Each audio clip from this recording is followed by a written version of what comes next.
அன்னை தகவல் சேனலில் இன்றைக்கி என்ன பார்க்க போகிறோம் அப்படின்னா TNPSC Tamil Nadu public service commission department exam 2024க்கு கால்ஃபார் பண்ணியிருக்காங்க.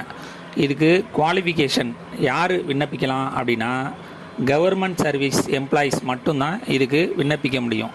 இந்த கவர்மெண்ட் சர்வீஸ் எம்ப்ளாயீஸ் எதுக்காக விண்ணப்பிக்கிறாங்க அப்படின்னா பதவி உயர்வு மற்றும் ஊதிய உயர்வுக்காக விண்ணப்பிக்கலாம். சாதாரணமாக டிஎன்பிசி எக்ஸாம் எழுதி பாஸ் பண்ணவங்க தமிழ்நாட்டில் உள்ள பலதரப்பட்ட அரசாங்க பணியில் ஏதாவது ஒரு டிபார்ட்மெண்ட்டில் வேலைக்கு சேருவாங்க.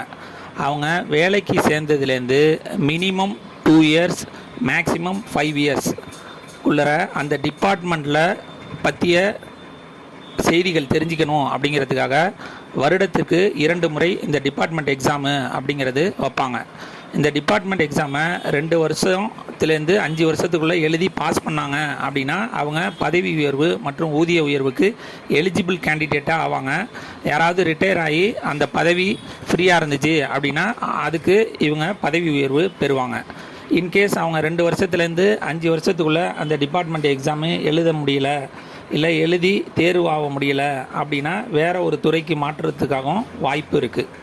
ஓகே, இது விண்ணப்பிக்க தேவையான ஆவணங்கள் என்னென்ன அப்படின்னா photo, sign, Aadhaar card, cell number, எம்ப்ளாயியோட type, date of appointment, department, designation, office address இதெல்லாம் கேட்பாங்க.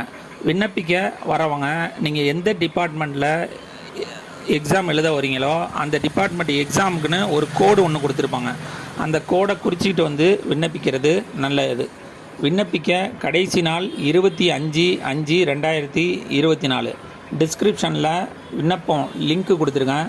விண்ணப்பித்து வெற்றி பெற்று பதவி உயர்வு மற்றும் ஊதிய உயர்வு பெறுக. நன்றி, வணக்கம்.